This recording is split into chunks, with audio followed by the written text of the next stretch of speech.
Bueno, ¿cómo andan? Bienvenidos a todos y a todas. Este es un video para mostrarles la unidad 1 de Introducción a la Termodinámica y Termoquímica.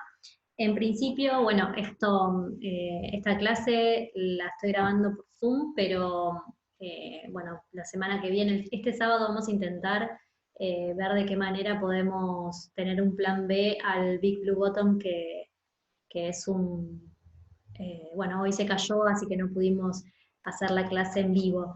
Pero en principio esta es la clase que íbamos a dar el día de hoy, así que bueno, en principio compartirles esto mismo. Bueno, la unidad 1 de inorgánica es una introducción a la termodinámica y a la termoquímica, así que hablando un poco de esto, tenemos que hablar un poco de las definiciones de estas dos cosas, lo que es la termodinámica, lo que es la termoquímica.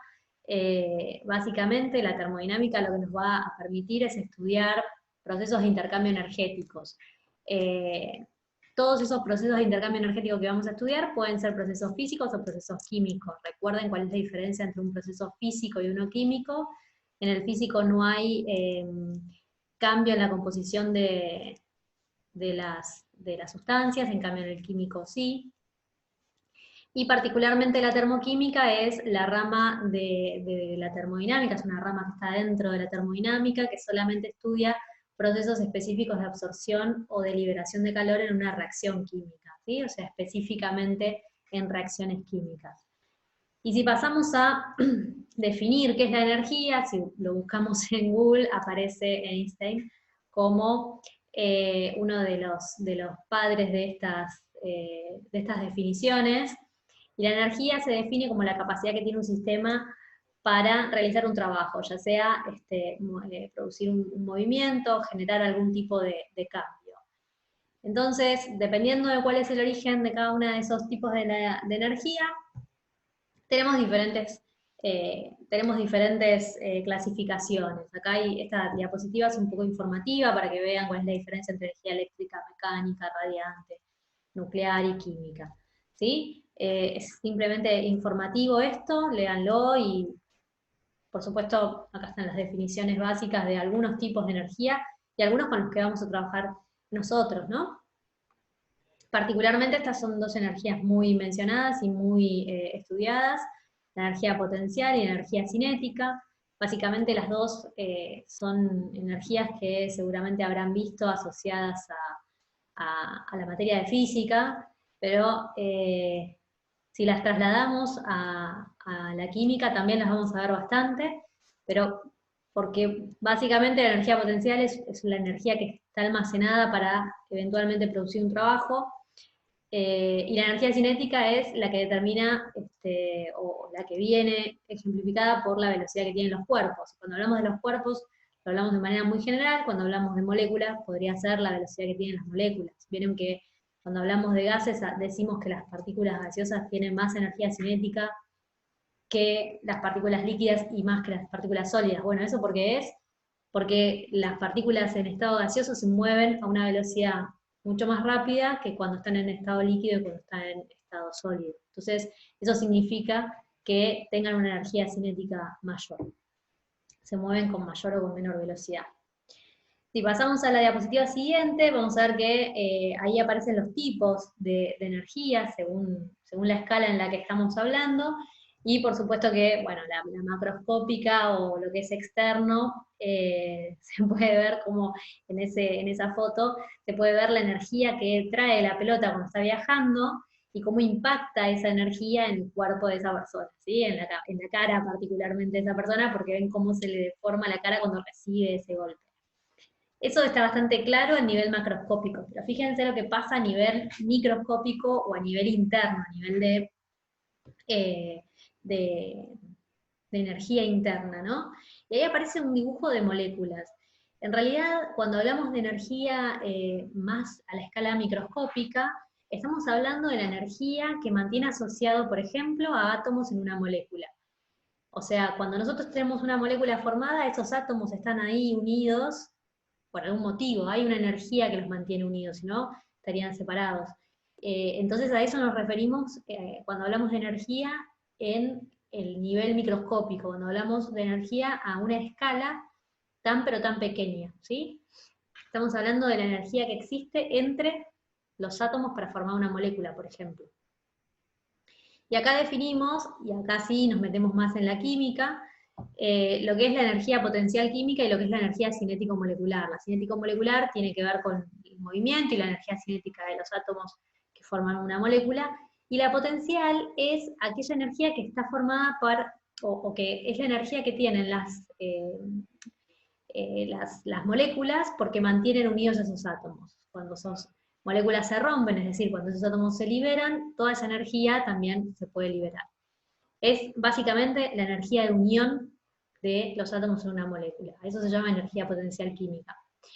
Y la energía cinético-molecular es toda la asociada al movimiento de moléculas, ¿sí? Cuando las moléculas, cuando los enlaces se estiran y se encogen, cuando los enlaces vibran, cuando las moléculas rotan, ¿sí? Todo eso, todos ese tipo de movimientos tienen una energía asociada que les permite hacerlo, y a eso llamamos energía cinético-molecular. Bueno, voy a tomar un poquito de té porque estoy hablando mucho. Bueno, después también podemos definir lo que es sistema, entorno y universo.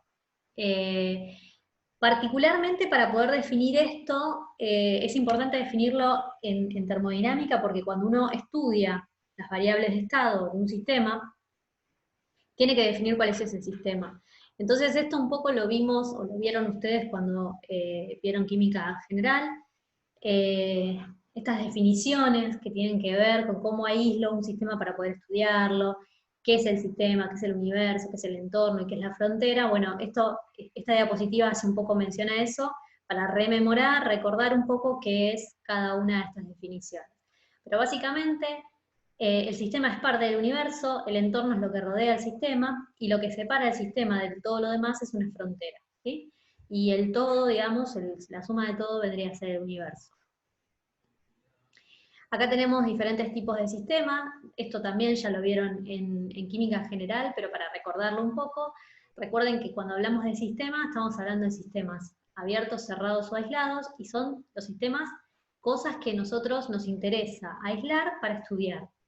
Entonces, un sistema abierto es un sistema que intercambia ya sea materia o energía con el entorno. Un sistema cerrado es un sistema que intercambia solo energía, pero no materia, y un sistema aislado no intercambia ni materia ni energía.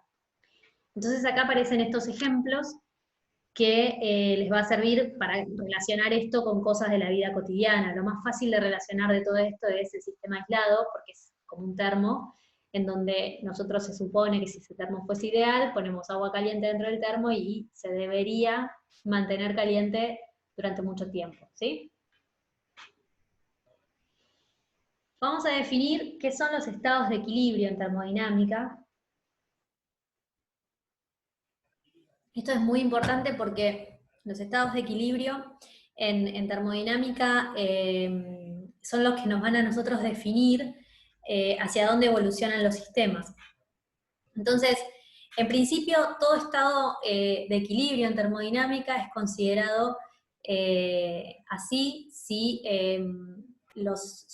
las variables de estado no se ven modificadas durante un tiempo.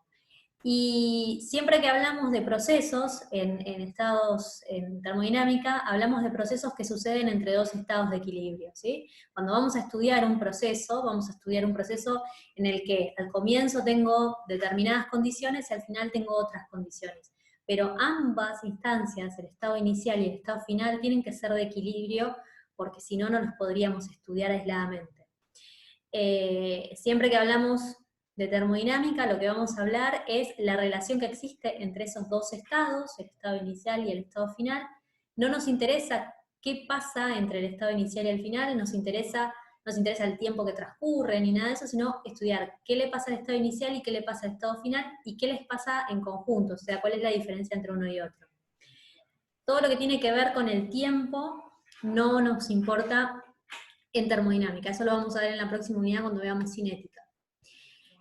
Y, por supuesto, después de definir lo que es un estado de equilibrio, en donde yo digo que las variables de estado no se ven modificadas, tengo que definir qué son las variables de estado. Algo de esto ustedes vieron cuando vieron gases en química general, pero básicamente un sistema, para decir que está en equilibrio, yo dije antes que sus variables de estado no se tienen que modificar. Y una variable de estado es una variable que no depende de la historia que traiga ese sistema. Variables de estado que se usan muchísimo en termodinámica y que ustedes ya estas las conocen todas porque las usaron en gases, son la presión, el volumen, la temperatura y la composición. Entonces, cuando estudiamos un sistema y vemos que durante el tiempo estas variables no se modifican, se puede considerar que ese sistema está en estado de equilibrio. ¿Sí?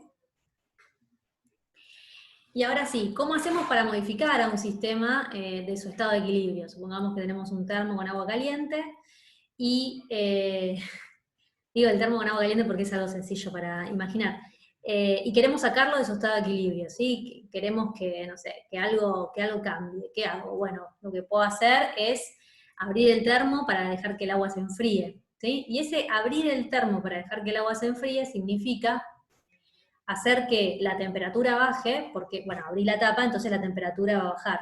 La temperatura es una variable de estado, por lo tanto, si esa variable de estado empieza a cambiar, entonces está cambiando, o la estoy corriendo de su estado de equilibrio.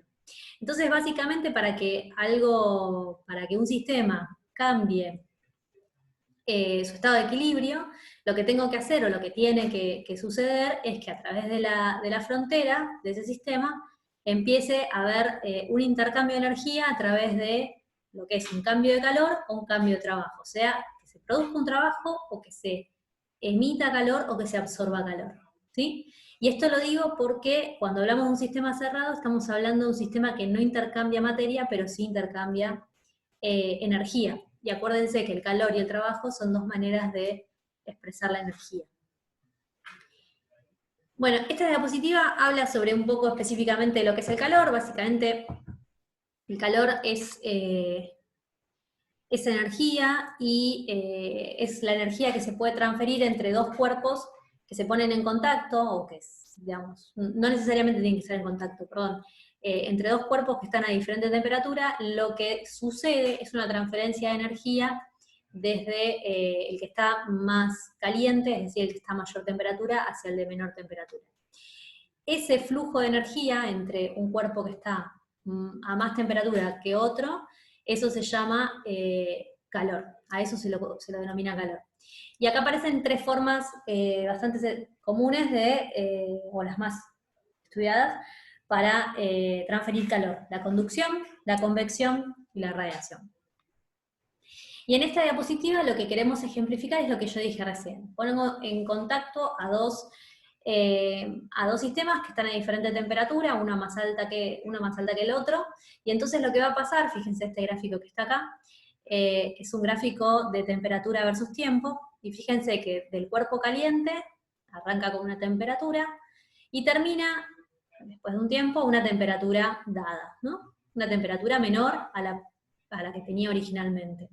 Y por otro lado, el cuerpo frío, que arranca con una temperatura muy baja, termina a una temperatura mayor a la que comenzó, y es la misma temperatura a la cual termina el cuerpo caliente, ¿sí?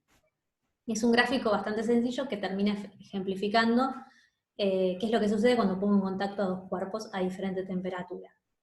Y a partir de acá nosotros podemos calcular el calor, o sea, el calor es energía, pero podemos calcularlo, podemos calcular el calor que se intercambia cuando un cuerpo se calienta o cuando un cuerpo se enfría.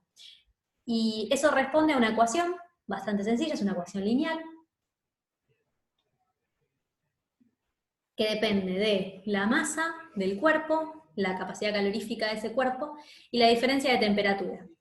Entonces, ese calor que yo voy a obtener a partir de esta ecuación es un calor, es una energía asociada a una diferencia de temperatura. Por lo tanto, este calor se llama calor sensible, porque depende de la diferencia de temperatura. Acá tenemos un ejemplo en donde habla sobre, bueno, el cálculo del calor que es necesario entregar para aumentar la temperatura de una determinada masa de cobre, de 25 grados a 100 grados, y nos da como dato la capacidad calorífica. Entonces, bueno, haciendo la cuenta, acá llegamos a el calor que le tenemos que entregar a ese cobre para que aumente la temperatura en 75 grados. Esto básicamente son ejemplos, no hay problemas como estos en la guía de problemas, así que nos vamos a centrar más en la parte de termoquímica, por eso esto lo estoy pasando un poco más rápido, pero para que sepan cómo se calcula el calor sensible, el calor latente, que es lo que viene a continuación, porque cuando tenemos, en lugar de aumentar la temperatura, lo que está sucediendo con un cuerpo es que está cambiando de estado. Si se acuerdan, los cambios de estado no responden a diferencias de temperatura. Toda la energía que nosotros le entregamos a un sistema para que cambie de estado, ese sistema la está usando para cambiar la estructura interna de sus moléculas, o sea, cambiar la posición de las moléculas una respecto de la otra, porque lo que está haciendo es justamente cambiar de estado. Entonces no puede levantar su temperatura. Entonces ese calor que le entregamos a un sistema, el cual no está cambiando de temperatura, lo llamamos de otra manera, se llama calor latente. Ese calor latente solamente sirve para cambiar de fase. Entonces, como acá no tenemos un cambio de temperatura, este calor se tiene que calcular de otra manera, y se calcula considerando, por supuesto, la masa, pero considerando algo que se llama ese lambda, que aparece ahí, esa letra griega, lambda de vaporización, como en este caso, este es un ejemplo, es la capacidad calorífica o el calor latente de vaporización. Es la energía que se necesita entregar a una determinada sustancia por gramo de esa sustancia para que cambie de estado. En este caso es de vaporización, por lo tanto el cambio de estado es de líquido a gaseoso. Este es un ejemplo en el que tenemos que levantar la temperatura del agua, de 1000 gramos de agua, de 25 a 150 grados. Lo que va a pasar en el medio, de 25 a 150 grados, es que se va a calentar el líquido hasta 100 grados, va a cambiar de estado a 100 grados, y después se va a calentar el vapor de agua de 100 a 150. Por eso acá está la ecuación dividida en tres términos. El primer término es el calor sensible del líquido, el segundo término es el calor latente, para pasar a la fase vapor, y el último de los términos es el calor sensible del vapor, ¿sí? El calentamiento del vapor. Bueno, acá está hecha la cuenta y ahí tienen el resultado. Esto lo paso rápido porque, nada, después si quieren lo miran un poco más en detalle, pero no es lo más importante en este momento, o sea, no es lo más importante de la clase, ¿sí? Es una manera de calcular el calor en ese ejemplo. Bien, trabajo. Para definir el trabajo, en trabajo en realidad es cualquier tipo de tránsito de energía que no sea a través del calor, porque el calor ya es una energía en particular. Entonces, cualquier otro tipo de trabajo que no sea de calor, lo vamos a definir a través de la palabra trabajo. Trabajo mecánico, trabajo eléctrico, trabajo de expansión y trabajo de compresión, por ejemplo, ¿sí? Si yo tengo que trasladar un cuerpo de un lugar a otro, eso es un trabajo también, es un trabajo mecánico. Y ese trabajo de física, si se acuerdan, se calcula como una fuerza que hay que hacer por una distancia. Bueno, acá hay un ejemplo de un cálculo, no quiero ahondar mucho en esto, pero si pasamos a la siguiente diapositiva van a ver que acá tenemos un trabajo de expansión y de compresión. ¿Qué son estos trabajos? Bueno, si se ponen a pensar, lo que está pasando acá es que hay cuerpos que también se están moviendo, ¿no? O sea, tenemos un disco apoyado a este volumen para marcar este volumen, y de repente si el disco sube, ese cuerpo se trasladó hacia arriba, ¿no es cierto? Entonces, si vemos y calculamos, decimos, a ver, ¿qué es lo que pasó acá? Bueno, en este primer dibujo, lo que tenemos es que un vaso tiene una sustancia acá adentro que tiene un determinado volumen, y después, en un segundo estado de equilibrio, tenemos otro volumen. Lo que pasó es que se expandió, ¿sí? Ese volumen pasó de un volumen inicial a un volumen final, el volumen final es más grande. Entonces, lo primero que podemos pensar acá, esto lo vamos a pensar como un trabajo de expansión de gases, porque ustedes vieron gases, ustedes saben que los gases pueden expandirse y comprimirse, y que las variables más importantes para los gases son volumen, presión y temperatura. Así que supongamos que acá adentro hay un gas, el mismo gas, que está contenido acá adentro como volumen 1, y después se expande hasta volumen 2, y entonces si pensamos a qué es igual este volumen 1, lo que tenemos que pensar es que es la superficie de la base por la altura. La superficie de la base es un círculo por la altura. Y lo mismo para el volumen 2. la superficie de la base por la altura, pero en este caso la altura 2 es más alta que la altura 1, ¿sí? ¿Lo ven? Entonces, si pensamos en cómo sería el trabajo de compresión o de expansión para esas dos situaciones en las que tengo un gas comprimido y después expandido, es decir, ocupando más lugar, más volumen. Bueno, en principio, pensemos que el trabajo se calcula siempre de la misma manera, es una fuerza por una distancia. Entonces, si pensamos en que esto es un gas, tenemos que pensar que acá adentro no tenemos una fuerza, lo que tenemos es una presión, ¿sí? O sea, lo que nosotros podemos caracterizar de un gas es la presión, el volumen, la temperatura. Pero la presión, matemáticamente, desde la física, sabemos que es igual a una fuerza por una distancia, una fuerza sobre una superficie. Por lo tanto, si una presión es igual a una fuerza por una superficie, que es lo que aparece acá como en el primer término, la fuerza que está ejerciendo ese gas, supongamos que este proceso se está dando a presión constante, la fuerza que está ejerciendo ese gas en ese recipiente, la puedo ejemplificar como la presión que ejerce ese gas por esa superficie. Y la diferencia que existe entre la altura 2 respecto de la altura 1 podría ser la distancia que recorrió ese émbolo al producir el trabajo de expansión. Entonces, si esto hacemos un poco de distributiva acá, ¿sí? O sea, esto que está escrito acá, la primera de las ecuaciones, es escribir el trabajo como fuerza por distancia con las variables particulares de este caso, ¿sí? Presión por superficie, que vendría a ser la fuerza, la presión sería la presión del gas, la superficie es despejando, presión es igual a fuerza sobre superficie, por lo tanto fuerza, si paso superficie para otro lado multiplicando, me queda presión por superficie, y eso es igual a y eso es igual a la fuerza. Y la distancia que recorrió el émbolo va a ser la distancia 2 menos la 1. Si hago un poco acá de distributiva, lo que termino teniendo en esta segunda ecuación es una superficie por una altura y una superficie por otra altura. Que antes, en la diapositiva anterior, habíamos definido estas dos cosas como volumen 2 y volumen 1. Por lo tanto, en este caso particular tenemos que el trabajo es igual a una presión por una diferencia de volúmenes, ¿sí? La presión es la misma, dijimos que estamos trabajando a presión constante, por lo tanto es igual a una presión por una diferencia de volumen. Entonces acá tenemos el trabajo de expansión o de compresión de un gas cuando tenemos este trabajo a presión constante. ¿Sí? Fíjense que acá dice válido únicamente a presión constante. ¿Qué pasa si cambia la presión? Bueno, esta ecuación deja de tener sentido porque ¿qué presión ponemos acá? ¿La inicial o la final? ¿Se entiende? No podemos no podemos resolver con esta ecuación un proceso en el cual la presión no es constante.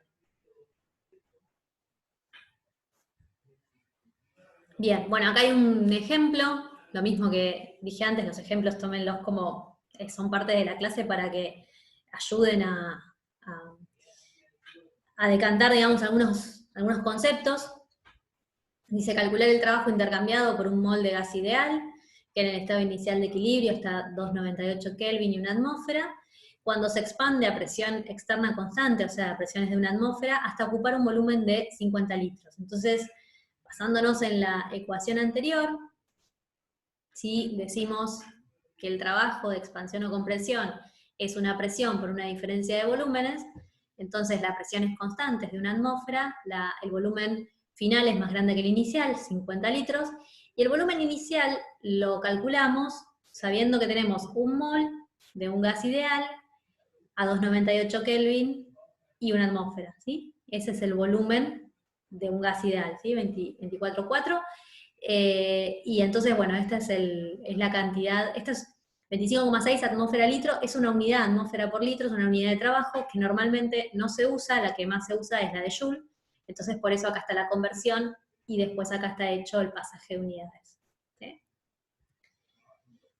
Algunas convenciones entre calor y trabajo, esto es una cuestión de convención de signos. Siempre que trabajamos con calor, vamos a decir que el calor es positivo si es absorbido por el sistema, y va a ser negativo si el sistema lo libera. Y lo mismo con el trabajo. El trabajo va a ser positivo siempre que es realizado por el medio ambiente sobre el sistema, y va a ser negativo si el sistema realiza un trabajo sobre el medio ambiente o entregado al medio ambiente. Bien.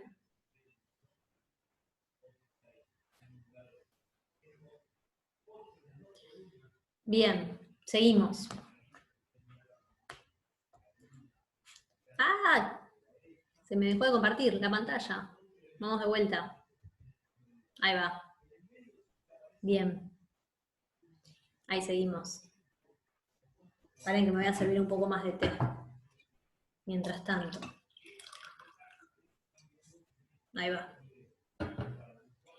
Bien. Vamos a... Se me había ido el cursor. Vamos a la siguiente. Bueno, acá arrancamos, sí, propiamente dicho, con lo que es el primer principio de la termodinámica. El primer principio de la termodinámica lo que nos dice es que la energía no se puede crear ni destruir, sino que se va transformando, la realidad, bueno, sí, se transforma de una en otra, ¿sí? Este dicho de que la energía no se crea ni se destruye. Y lo que nos dice el primer principio de la termodinámica es que en un sistema cerrado, que pasa de un estado inicial de equilibrio a un estado final de equilibrio, la diferencia de calor absorbido por el sistema y el trabajo realizado por el sistema tiene que ser igual al cambio de energía interna. Ahora vamos a desglosar un poquito más qué significa esto, pero básicamente un sistema que está cerrado es un sistema que no intercambia materia con el exterior, pero sí puede intercambiar energía. Por lo tanto, lo que nos dice esto es que un sistema que está cerrado puede intercambiar calor, puede absorberlo o puede cederlo, puede intercambiar trabajo, pero la diferencia que existe entre el trabajo realizado y el calor que absorbe por parte del sistema tiene que ser igual a algo que se llama energía interna, variación de energía interna. Y ahora vamos a entrar un poquito más en detalle, uy, se me fue para el otro lado, en detalle a qué es esto de la variación de energía interna. Cuando hablamos de energía interna de un sistema, estamos hablando en particular en química, en qué es lo que le pasa a ese sistema, por ejemplo en química, en lo que son las moléculas, ¿sí? La energía interna de las moléculas tiene que ver con la energía cinética que tienen esas moléculas o la energía que existe entre los enlaces de las moléculas, ¿sí? Entonces, para un sistema aislado, perdón, para un sistema cerrado dijimos, vale la ecuación anterior, en donde la diferencia entre calor y trabajo, el calor absorbido y el trabajo generado, tiene que ser igual a la energía interna, o al cambio de energía interna. Ahora, en un sistema que está aislado, el sistema aislado no intercambia ni materia ni energía con el ambiente. Por lo tanto, si no intercambia materia y tampoco intercambia energía, entonces la diferencia de energía interna tiene que ser igual a cero. Y el hecho de que la diferencia de energía interna tiene que ser igual a cero significa, como dice acá, que la energía interna de un estado final tiene que ser igual a la energía interna de un estado inicial. La energía interna, acá lo que dice, es una propiedad del sistema que depende de su estado de equilibrio. La energía interna es una función de estado, por lo tanto, toda variable que se comporta de esta manera, es decir, toda variable o toda propiedad que depende del estado de equilibrio del sistema, se lo va a llamar termodinámicamente función de estado, ¿sí? Es una definición. Solo depende de una instancia o un estado inicial y un estado final de equilibrio, pero no importa cómo llegamos de un estado inicial a un estado final. Esa es la definición de función de estado. Pero sigo yendo para abajo. Esperen porque se me fue para otro lado. Ah, ahí está. Vamos de vuelta. Bien.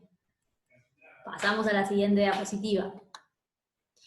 Algo que queda bastante claro respecto de la energía interna, a diferencia de lo que es el calor y el trabajo, es que el calor y el trabajo no son variables de estado, porque sí dependen del camino que se realiza o el camino que uno elija para llegar de un lugar a otro. Acá hay un ejemplo bastante gráfico de, por ejemplo, esto de llevar un vagón con piedras o un vagón cargado con cualquier cosa, no tiene por qué ser piedra, por diferentes tipos de camino. ¿Y cuál de los dos caminos le puede llevar más energía o menos energía a la persona que lo está haciendo? Bueno, eso por supuesto que depende del camino que se elija, ¿sí? No es lo mismo un camino recto, sin piedras, sin ningún bache, que un camino lleno de obstáculos en donde la persona que está haciendo ese traslado le va a costar mucho más. Ese le va a costar mucho más, habla de la energía que le va a costar, ¿sí? Entonces, tanto calor como trabajo no son variables de estado, pero sí la energía interna, ¿sí? Esa es la diferencia entre energía interna y variables de estado.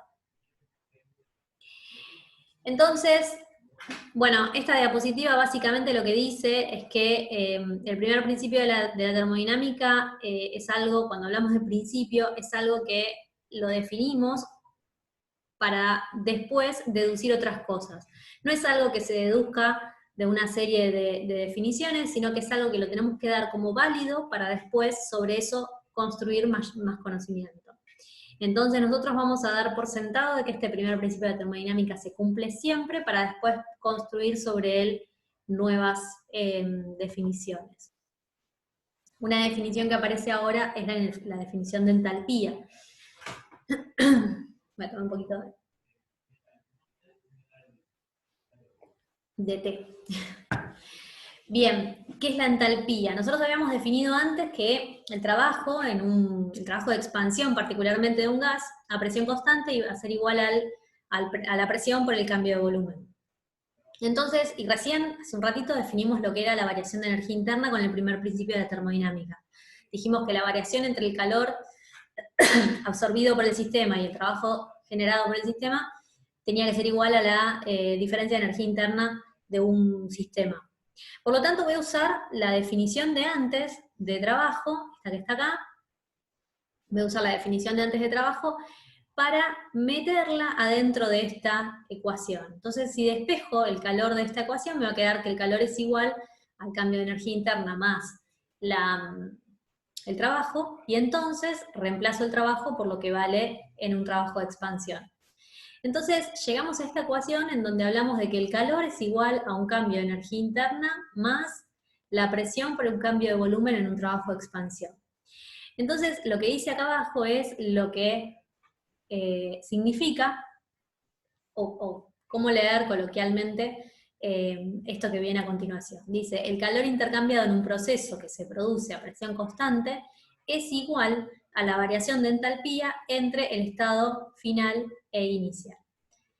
Entonces, esto que aparece acá como calor igual a todo esto, podemos decir ahora que ese calor a presión constante, nosotros lo vamos a llamar cambio o delta entalpía, cambio de entalpía. Esa entalpía nosotros a partir de ahora lo vamos a llamar calor de reacción, porque estamos hablando de reacciones químicas.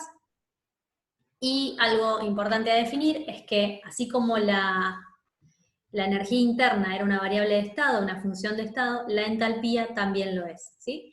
Y esta es la definición de entalpía a presión constante. Si la presión no es constante, esta ecuación deja de valer. Eso es importante que lo tengan siempre presente. La variación de entalpía, básicamente lo que va a hacer es decirnos cuál es el calor de una reacción química. Eso es lo que nos expresa la entalpía. Por supuesto que depende de las masas del sistema, la masa del sistema, depende del sistema de agregación, de las sustancias, depende de la presión y depende de la temperatura, ¿sí? Depende de todo eso. Entonces, como normalmente, digamos, determinar la entalpía como valor absoluto es extremadamente difícil, pero sí es mucho más fácil determinar cambios de entalpía como diferencias entre dos estados. Como es una función de estado, yo puedo relacionar dos estados de equilibrio y sacar la diferencia. Entonces, obtener la diferencia de entalpía es mucho más fácil que obtener la entalpía como dato único. Bien, eso es básicamente lo que dice en esta diapositiva. Y acá aparece la definición de calor de reacción, que para que entendamos un poco más a qué se refiere esto del calor de una reacción, ustedes piensen qué es lo que sucede en una reacción química. En una reacción química, ustedes tienen uno o más reactivos, que lo que van a hacer es combinarse, romper sus moléculas y recombinar esos átomos para formar nuevos productos, ¿sí? Nuevas sustancias, una o más. Entonces, evidentemente, si las moléculas, para estar esos átomos unidos, hay energía que los mantiene unidos, el romper esas moléculas va a generar una liberación de energía. Y el volver a unir a esos átomos para formar productos, esos átomos al unirse para formar moléculas, también consumen energía, porque es la energía que los va a mantener unidos siendo productos. Entonces, lo que habla el calor de la reacción es ese balance de energía entre el rompimiento de algunas moléculas y la formación de nuevas moléculas en cuanto a energía. A eso se refiere el calor de reacción. Hay algunas reacciones químicas que ese balance da positivo, es decir, que la cantidad, digamos, de energía interna en los productos es menor que en los reactivos, y hay algunas reacciones en las que sucede lo contrario. Eso puede pasar. Lo más importante es que nosotros llamamos a partir de ahora calor de reacción a la diferencia de entalpía o variación de entalpía.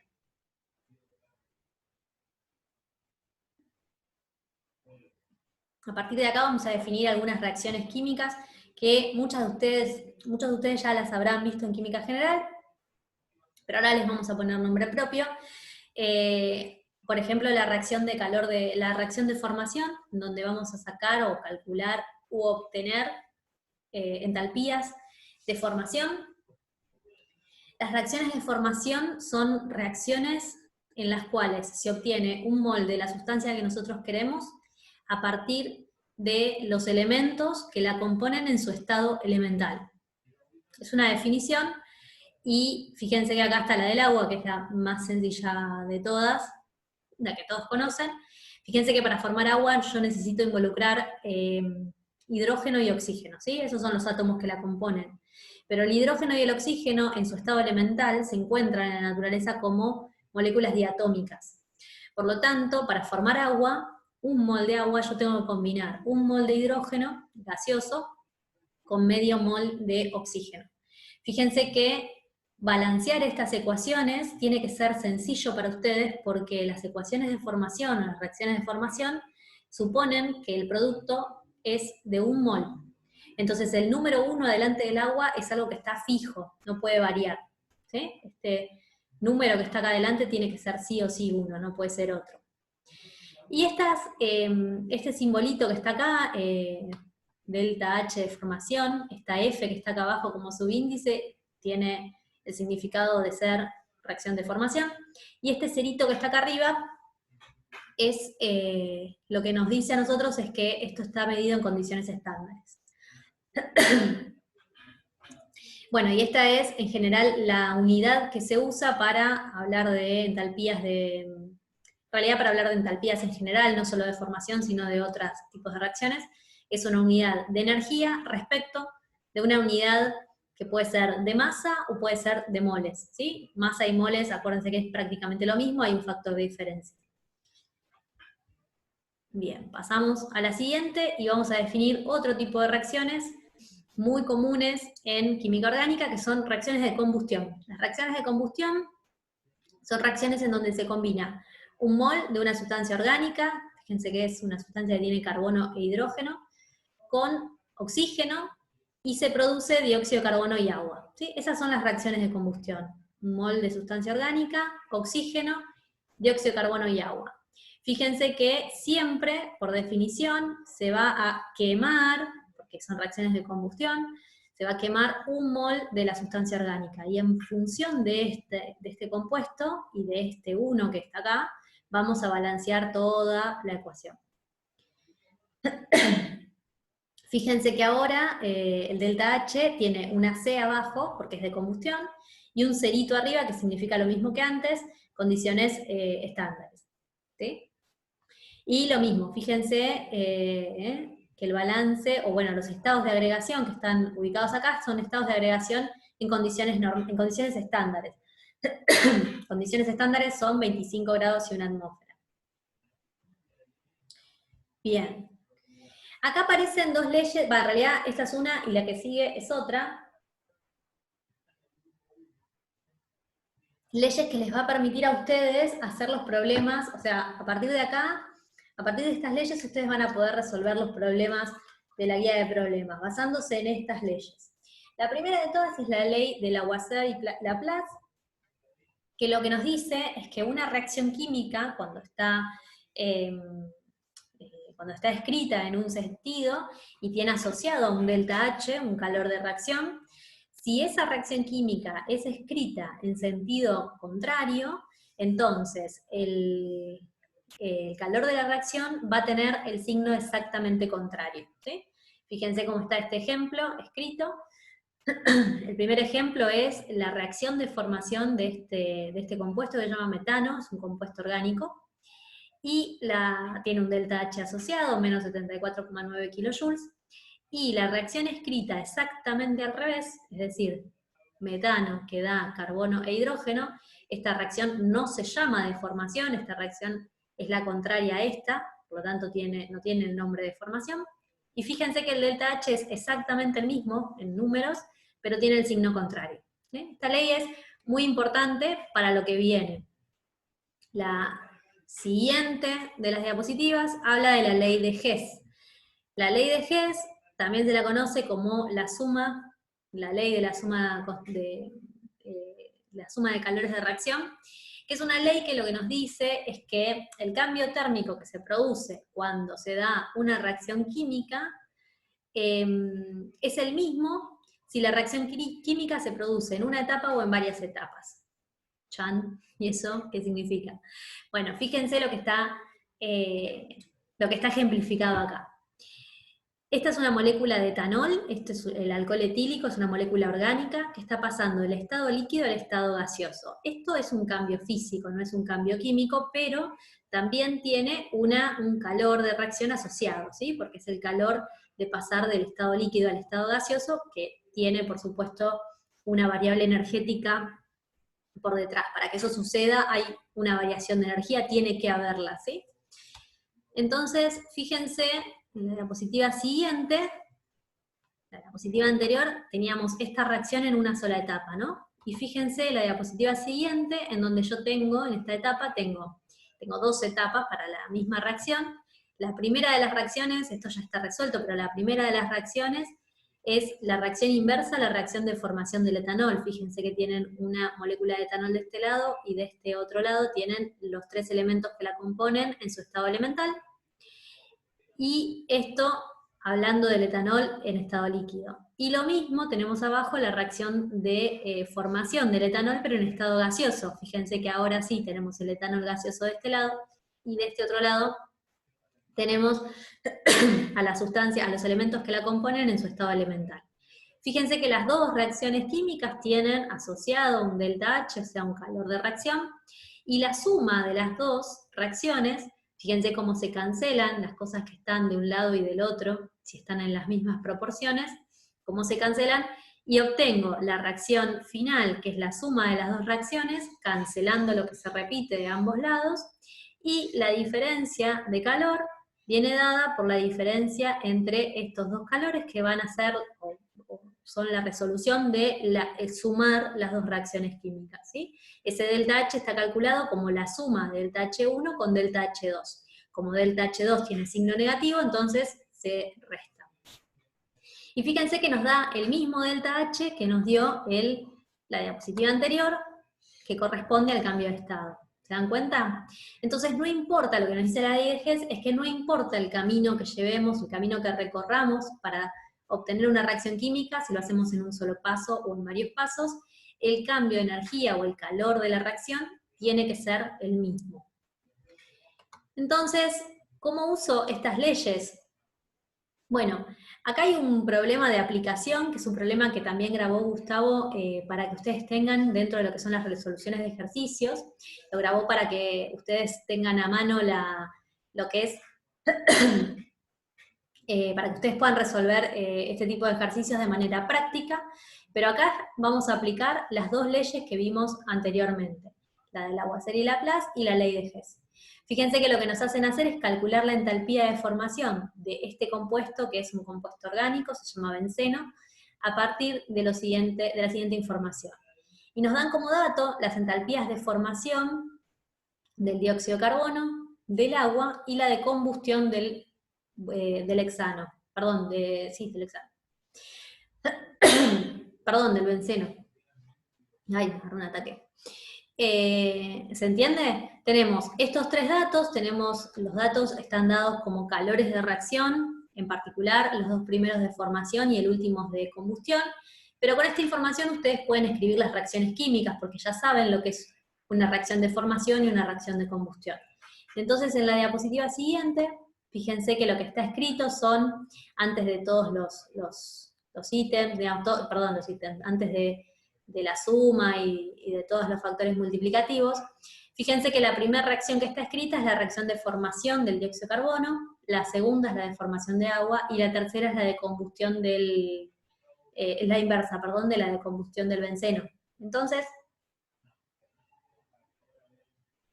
básicamente lo que hacemos para poder llegar a la reacción de formación del benceno líquido es, pensemos cómo es que se forma este benceno líquido. Para poder formar el benceno líquido, lo que tenemos que hacer es partir de los elementos que la componen en su estado elemental.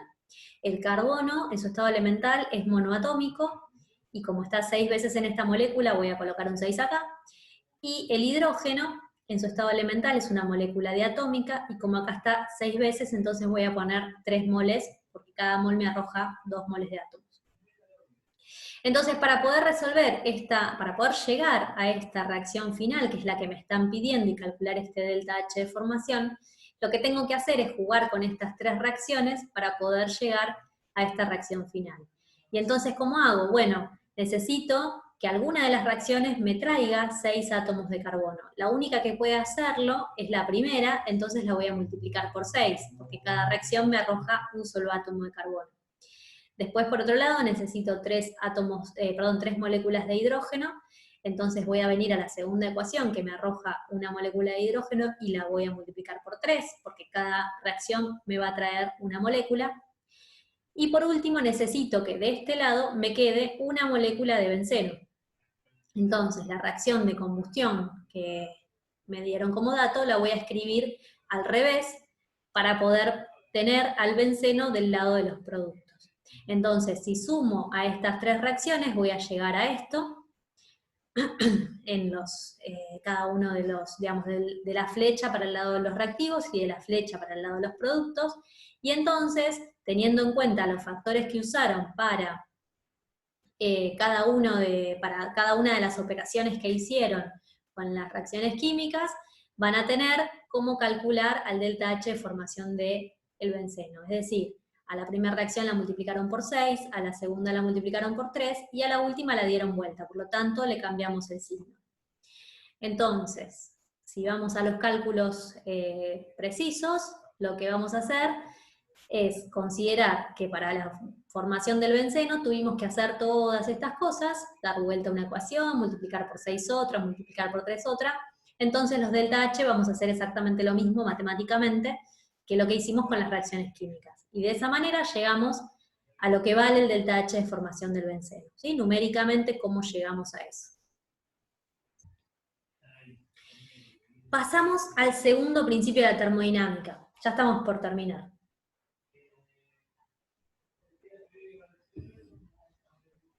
Bueno, el segundo principio de la termodinámica lo que nos va a decir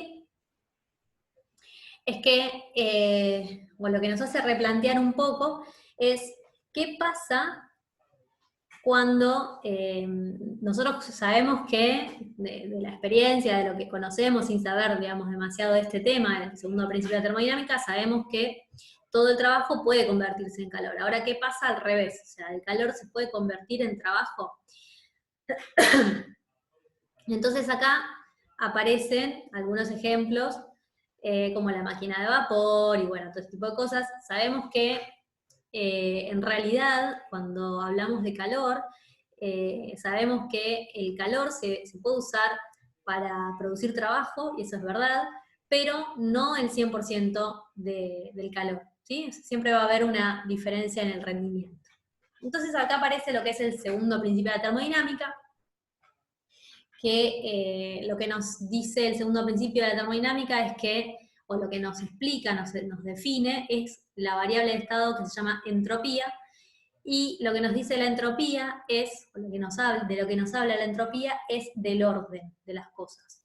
El orden de las cosas, lo que hablamos en cuanto al orden, para que se den una idea químicamente, estamos hablando de moléculas perfectamente ordenadas o moléculas que no están perfectamente ordenadas, por ejemplo, ¿sí? O sea, hacia dónde tienden todas las cosas en la naturaleza, tienden al máximo de desorden, al mínimo de energía y al máximo de desorden. Y cuando hablamos de desorden, tenemos una variable para medirla, que es la entropía, ¿sí? Esa es la variable que mide el desorden de los sistemas. Y acá aparece, en el caso, el ejemplo de la máquina a vapor, que dijimos que, bueno, no se puede convertir el calor en trabajo, sí, pero no es el 100% no tiene el 100% de rendimiento. Entonces acá lo que vemos es que la variación de entropía del universo mide esa pérdida de capacidad de realizar trabajo que evidentemente ha sufrido el universo, y es lo que está relacionado con esa pérdida de trabajo irrecuperable que se va en forma de calor, ¿sí? Recuerden que siempre en el universo, en la naturaleza, espontáneamente los procesos van a tender al mínimo de energía y al máximo de desorden. Por lo tanto, este delta, esta diferencia de entropía del universo, es decir, del todo, tiene que ser siempre mayor que cero. Esto lo tomamos como un principio, recuerden que son principios, ¿sí? A partir de acá, nosotros construimos el conocimiento. Tenemos que dar esto como válido, porque si esto no es válido, todo lo que sigue deja de serlo. Bien, fíjense que acá hay un ejemplo muy gráfico sobre qué significa aumentar el desorden en un proceso. Fíjense que acá tenemos dos procesos, proceso 1 y proceso 2, y la pregunta para ustedes es ¿cuál de los procesos considera que es espontáneo? Entonces tenemos el primer proceso, en donde tenemos dos compartimentos que tienen gases distintos, unos representados de color rojo y otro verde, y en el estado inicial están separados por este robinete, y en el estado final este robinete se abrió, y entonces las moléculas se mezclan en todo el volumen. Y en el proceso 2 tenemos lo contrario. Tenemos que en un estado inicial tenemos todos los gases mezclados, y en un estado final tenemos a los gases separados. Entonces la pregunta para ustedes es cuál de estos dos procesos considera que va a ser espontáneo, y el proceso 2 evidentemente no es espontáneo si decimos que todo tiende a aumentar el desorden, y el proceso 1 sería el que efectivamente es espontáneo. ¿Por qué? Porque pasamos de un estado inicial ordenado a un estado final desordenado. Y en el proceso 2 pasa lo contrario, de un estado inicial desordenado pasamos a un estado final ordenado. Entonces, de los dos procesos, el único que es espontáneo es el 1. Entonces, respecto de cómo lo aplicamos a la química, ¿no? Esto, o a la termoquímica, cómo aplicamos este concepto de entropía. Bueno, en realidad, si consideramos la relación entre los procesos espontáneos y el aumento del desorden, lo que tenemos que pensar en una reacción química es que, por ejemplo, un aumento en el número de átomos o en el número de moléculas, una variación en la complejidad de las moléculas, eso aporta al desorden, ¿sí? Entonces tenemos que empezar a pensar el desorden en este sentido. Fíjense, por ejemplo, la formación, acá tenemos, esta es una molécula de ozono que pasa a formar una molécula de oxígeno. Entonces en el balance molar tenemos 2 moles o 2 moléculas de ozono que generan 3 moles o 3 moléculas de oxígeno. Entonces en esta reacción, fíjense lo que dice acá, en esta reacción 2 moles de moléculas de ozono se descomponen para dar 3 moles de moléculas de oxígeno, el sistema se desordena, el proceso es espontáneo. ¿Por qué se desordena? Porque estoy generando mayor cantidad de moléculas, ¿ven? Paso de tener 2 moléculas a tener 3 moléculas. Lo mismo pasa en este sentido. Miren lo que sucede acá. Acá tenemos una molécula de benceno líquido y pasamos a tener 6 átomos de carbono y 3 moléculas de hidrógeno. Los átomos de carbono son sólidos y los de hidrógeno son gaseosos, las moléculas de hidrógeno son gaseosas. Por lo tanto, estoy aumentando la cantidad de productos, estoy aumentando la cantidad de moles y la cantidad de átomos, y aparte estoy pasando al estado gaseoso, que es que se mueve muchísimo más y eso genera más desorden todavía. Ese proceso también va a ser espontáneo. Y por último, ¿qué es lo que sucede acá? Esta reacción es la de carbono con oxígeno que genera dióxido de carbono, ¿sí? Fíjense que acá lo que está pasando es que tenemos una relación de moles que ahora no nos conviene tanto. Tenemos 2 moles del lado de los reactivos y un solo mol del lado de los productos. Entonces acá el sistema pasa de estar desordenado a ordenado. Por lo tanto, esta reacción podría no ser espontánea.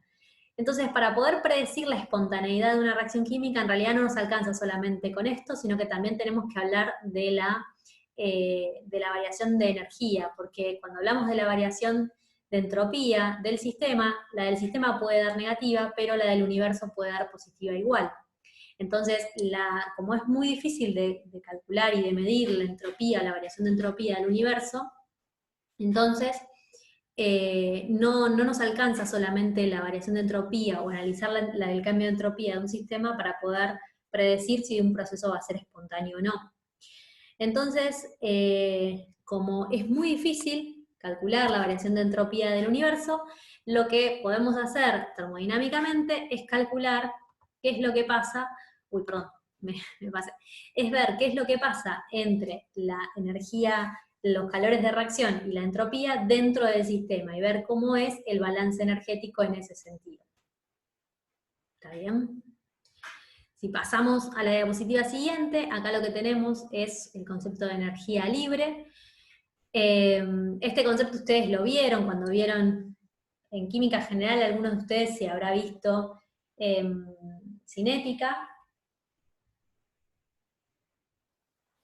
Si no, lo vamos a ver ahora. Igualmente la semana que viene arrancamos con la unidad de cinética. Pero básicamente esto habla sobre, esto es un gráfico de energía versus el transcurso de una reacción. Entonces tengo algunos reactivos y acá tengo productos. Entonces mis reactivos tienen una energía y al avanzar la reacción química, esos reactivos empiezan a romperse, esos reactivos se rompen los enlaces y se genera algo que se conoce como un estado de transición, que es un estado en el que el sistema tiene muchísima energía porque se están rompiendo enlaces y generando enlaces nuevos. Este es un estado muy inestable, fíjense que acá no hay una meseta, sino que prácticamente hay un pico, para después, una vez que se sortea esta instancia, entonces la reacción transcurre rápidamente hacia la formación de productos. Entonces yo acá, que tengo un gráfico de energía y tengo bien posicionados los reactivos y bien posicionados los productos, puedo calcular algo que se conoce como la energía o la diferencia de energía entre productos y reactivos. Esa diferencia de energía entre productos y reactivos lo que me va a terminar diciendo es si los productos tienen menos energía que los reactivos, entonces hubo energía que se liberó al medio. Y si los productos tienen más energía que los reactivos, entonces el sistema tuvo que necesitar tomar energía de afuera para que esos productos se formen. Si nosotros nos basamos en que las reacciones químicas o los procesos tienen que tender al mínimo de energía y al máximo de desorden, entonces lo que tenemos que pensar es que todas las reacciones que sean como esta, en donde los productos tienen menos energía que los reactivos, van a ser espontáneas. Este tipo de reacciones se llaman reacciones exotérmicas porque liberan energía, y la energía cuando se libera en una reacción química se libera en forma de calor. Y cuando se necesita tomar energía del medio también se toma en forma de calor. Entonces esta se llama exotérmica, si fuese al revés se llamaría endotérmica. Entonces, si nos basamos en esto de que todo transcurre al mínimo de energía y al máximo de desorden, las reacciones químicas que son exotérmicas, es decir, que sus productos tienen menos energía que sus reactivos, serían espontáneas. Pero eso no pasa siempre así. Hay algunas reacciones químicas que suceden y que son endotérmicas, es decir, que los productos tienen más energía que los reactivos y sin embargo son espontáneas. Entonces, ¿cómo hacemos para poder realmente predecir qué es lo que pasa en una reacción química, si va a suceder o no va a suceder? Entonces, ahí aparece este concepto de energía libre. Entonces, para poder realmente decir si una reacción química o un proceso va a ser espontáneo o no, tenemos que ver el aspecto energético por un lado y el aspecto del desorden por el otro. El aspecto energético me lo da la entalpía o el calor de la reacción, y el aspecto del desorden me lo está dando la entropía. Entonces, siempre que un sistema evolucione minimizando ambas cosas, o sea, minimizando la energía y aumentando el desorden, entonces va a ser espontáneo. Eso claramente va a ser así. Ahora, si el sistema evoluciona maximizando la energía y disminuyendo el desorden, va a ser, por supuesto, no espontáneo. Pero ¿qué pasa en los casos intermedios? En los casos en que se minimiza la energía, pero se disminuye también el desorden, o se maximiza la energía y se aumenta el desorden. Esos serían los casos intermedios. Entonces, bueno, ahí aparece el concepto de energía libre, que es otra variable de estado, es una propiedad termodinámica, que se simboliza con la letra G mayúscula, y esto que significa diferencia, y aparece esta ecuación que lo que nos dice es que todo proceso que transcurre a temperatura constante, la energía libre involucrada va a estar asociada al cambio de calor de reacción o la entalpía, menos la temperatura por el cambio de entropía.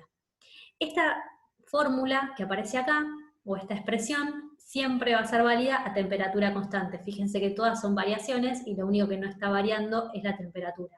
Por lo tanto, si la temperatura no es constante, esta ecuación deja de valer. En todo lo que vamos a ver nosotros, esta ecuación vale porque los procesos que vamos a estudiar son a temperatura constante, pero sepan que esta ecuación no vale siempre, siempre que la temperatura sea constante va a valer, si no, no vale.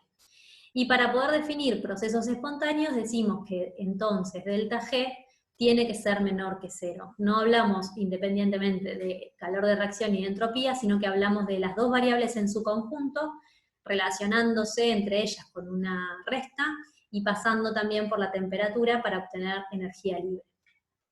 Entonces un proceso que es espontáneo va a tener un delta G menor que 0, pero después aquellas reacciones que están en el medio, en donde se acuerdan que dije antes, minimiza la energía pero también minimiza el desorden, maximiza la energía pero disminuye el desorden.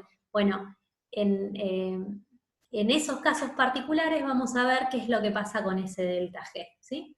Son casos particulares, pero eso es lo que nos va a decir a nosotros si una reacción química es o no es espontánea. Así que bueno, eso es todo en esta clase de termodinámica, de termoquímica en realidad. Vamos a ver si este sábado funciona bien el Big Blue Bottom, y si no, vamos a hacer una clase de consulta por Zoom. También podemos hacerla por YouTube. El problema de YouTube es que yo no les puedo compartir la pantalla, por lo tanto, a partir de ahora sí me parece que es muy importante compartirles la pantalla para poder para que ustedes puedan ver las diapositivas y las dudas que tienen respecto de lo que vamos hablando, y de las dudas que tienen ustedes y todas esas cosas. Así que bueno, nada más por hoy. Espero que les sirva esta clase, y cualquier cosa, por favor, aprovechen todos los espacios que tienen para hacer consultas, porque bueno, esto de la virtualidad es un poco complicado cuando tenemos algunos problemas de conexión como lo que pasó hoy respecto a esta plataforma. Así que bueno, los saludo a todos y a todas, espero que les sirva, y cualquier cosa nos consultan a Gustavo o a mí. Nos vemos el sábado.